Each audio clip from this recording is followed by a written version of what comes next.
Today we will be making oil roti, known as basap shat. The ingredients that you will be needing to make the oil roti, also known as basap shat, is 2 cups of all-purpose flour and 1 cup of self-rising, 2 cups of warm water, 2 tablespoons of butter, and 3 tablespoons of olive oil. You will need to combine the 2 cups of all-purpose flour and 1 cup self-rising flour. And then you will need to add the 2 cups of warm water slowly into this mixture. This is what it should look like when you're mixing it.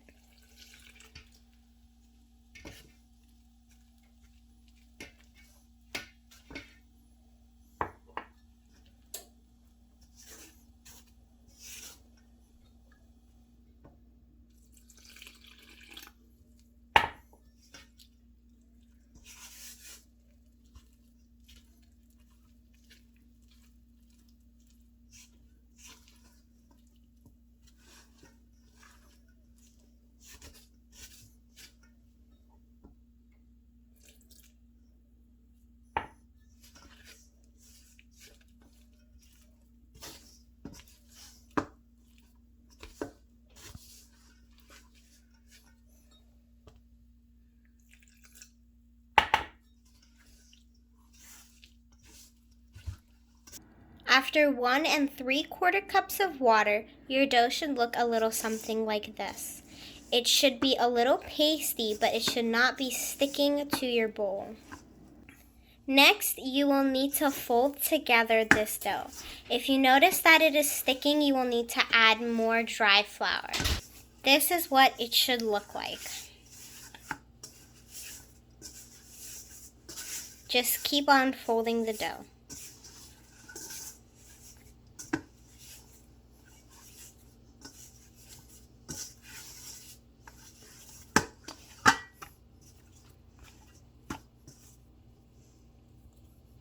Next, you will be adding a small amount of olive oil into your dough.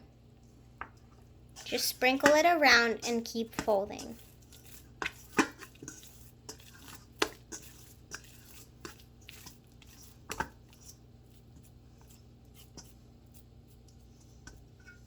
After you are done folding and mixing in the little bit of olive oil, you will need to cover the bowl with a clean kitchen towel and let it rise for 20 minutes. Correction, set it aside for 20 minutes.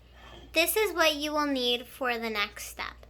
A cutting board to roll the roti dough on, a rolling pin, and we are using a tower from Guyana, but you can use a flat frying pan.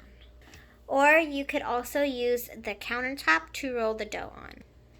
Next, you will need to combine the olive oil and butter in the little bowl, and you will also need this. Correction. This is called a pastry brush, and you can use this for your butter and oil mixture or a paper towel. This is what your dough will look like after 20 minutes. You will need to add a little bit of flour and fold your dough for a little bit. You will need your dough to be nice and soft, just like this one, so that your roti can come out soft. Now we are going to make this into 6 little balls, and you're going to break it off like so.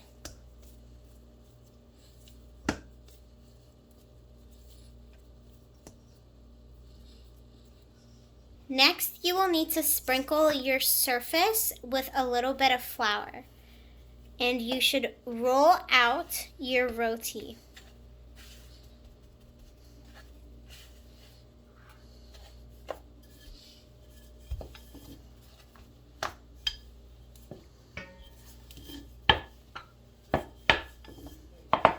Now the way that we will be rolling out our roti is in a circle shape. Next, take your butter and olive oil mixture and spread it along the roti. Sprinkle with a little bit of dry flour.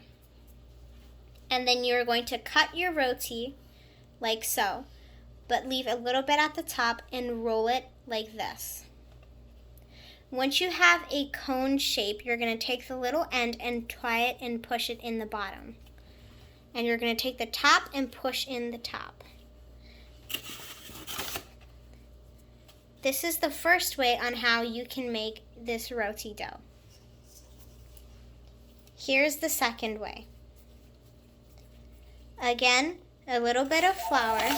This is how you will be using the paper towel to spread your butter and olive oil mixture around the roti dough. Next, again, you will need to sprinkle a little bit of dry flour into the dough, and you can fold it just like this. The two ends should reach in the middle and you should have a rectangle shape. Then fold them in to have a square. This is the second way of making this roti ball. We did 3 circles and 3 squares of our roti, but you can do whichever method works best for you. For this next step, you will need your tower or frying pan to be on medium-high heat, or you can adjust it if you would like. Now to start cooking the roti, you will need to roll it into a circle.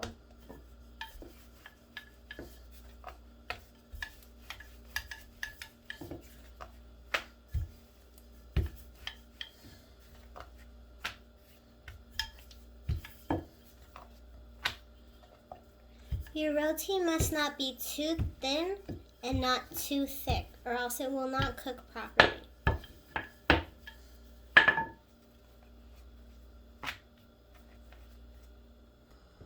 Before you add the roti to the tower, you will need to put a little bit of the butter and oil mixture around the tower. Now you will start cooking the roti.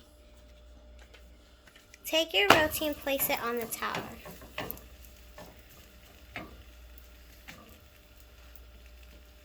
In the meantime that this roti is on the tower, take another roti and roll it out into a circle.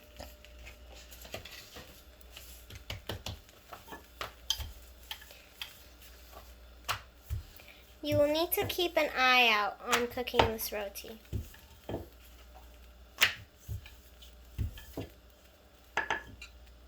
You can see that bubbles are starting to appear above the roti. This is how you know that it is cooking. Once you see those bubbles, flip your roti onto the other side and put the butter and oil mixture around the top side of your roti.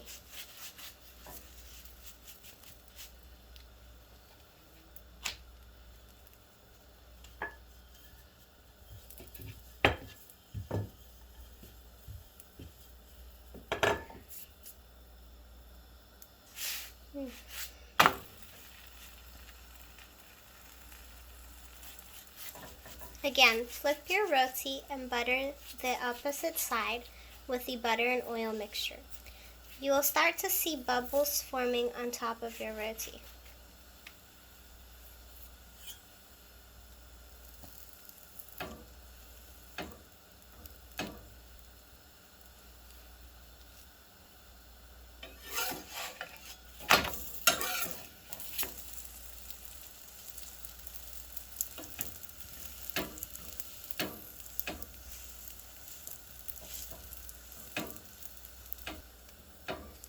The reason why we are using a spatula and pressing it against the roti's outside is because we need the inside of the roti to swell, and this helps the roti swell.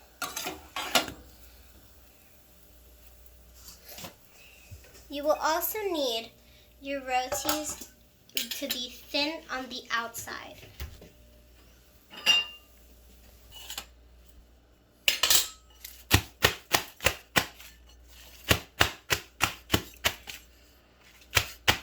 What we are doing here is we are clapping the roti.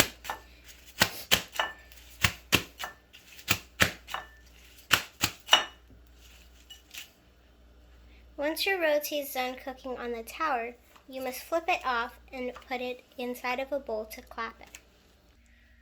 Now we will be doing the square roti. You must put some flour on the outside of the roti so that it does not stick to your surface, and roll it out.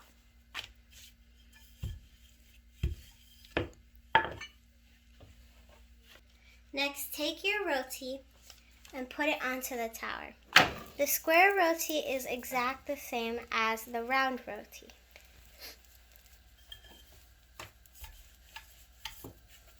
Again, we can see the bubbles forming on the outside of the roti.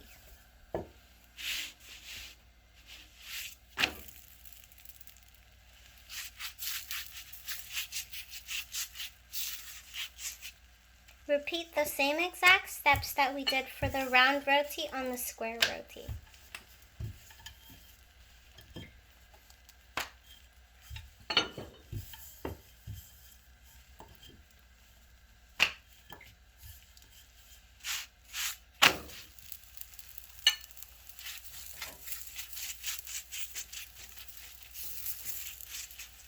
Now, as you can see, the roti is starting to swell.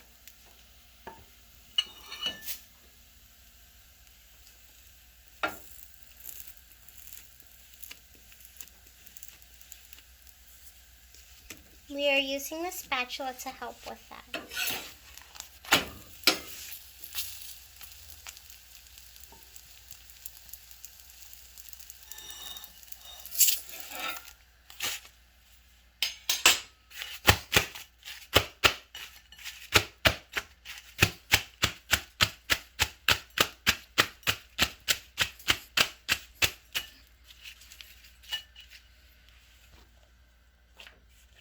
And again, once your roti is done cooking on the tower, you want to transfer it to a bowl and clap your roti. This is what it should look like. We will also be making whole wheat roti. The only difference between the whole wheat roti and the white roti is that you will be needing 2 cups of whole wheat flour and 1 cup of self-rising flour. After all of the rotis that we made are finished cooking, we will come back and show you what they look like.